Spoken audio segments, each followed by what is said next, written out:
বন্ধুরা এইগুলো দিয়ে কি তৈরি করা হচ্ছে দেখুন। এই জিনিসটি খেলে আপনার হজম শক্তি অনেকটাই বেড়ে যাবে। আপনি খাওয়ার পর জাস্ট এটা দুইটা মুখে দিন, দেখুন কত সুন্দর আপনার হজম শক্তি বেড়ে যাচ্ছে। বন্ধুরা এইগুলো কি জিনিস আপনারা অবশ্যই কমেন্টে জানিয়ে যাবেন। সুন্দরভাবে এই জিনিসটি ছালটি ছাড়িয়ে নিল, জিনিসটিকে সুন্দরভাবে ছাল ছাড়িয়ে দেখুন কত সুন্দরভাবে এটিকে ধুয়ে নিয়েছে। জিনিসটিকে দেখলাম চটকে চটকে ধুচ্ছে।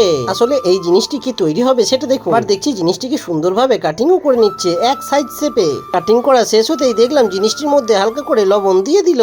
লবণটিকেও সুন্দরভাবে দেখলাম মাখিয়ে নিচ্ছে। এত সুন্দর জিনিস করলে অবশ্যই তো হজম শক্তি বাড়বে। বন্ধুরা দেখুন জিনিসগুলো কত সুন্দর লাগছে। দেখলাম হালকা ভাপের মধ্যে উনুনে চাপিয়ে দিয়েছে। জিনিসগুলো সিদ্ধ হয়ে যেতেই সেই জিনিসগুলো দিয়ে ফেলছে রোদ্দুরের মধ্যে। রোদ্দুর দিয়ে যখন জিনিসগুলো শুকিয়ে যাবে তখন দেখুন ঠিক এরকমটি দেখতে হয়ে যাবে। এবার জিনিসগুলোকে সুন্দরভাবে তুলে নিল। জিনিসটি শুকানোর পর ফাইনালি নুন আর লবণ ভালোভাবে মাখিয়ে নিয়েছে। এবার তৈরি হয়ে গেছে হজমলা। বন্ধুরা ভিডিওটা ভালো লাগলে অবশ্যই একটা লাইক করে আমার পাশে থাকবেন।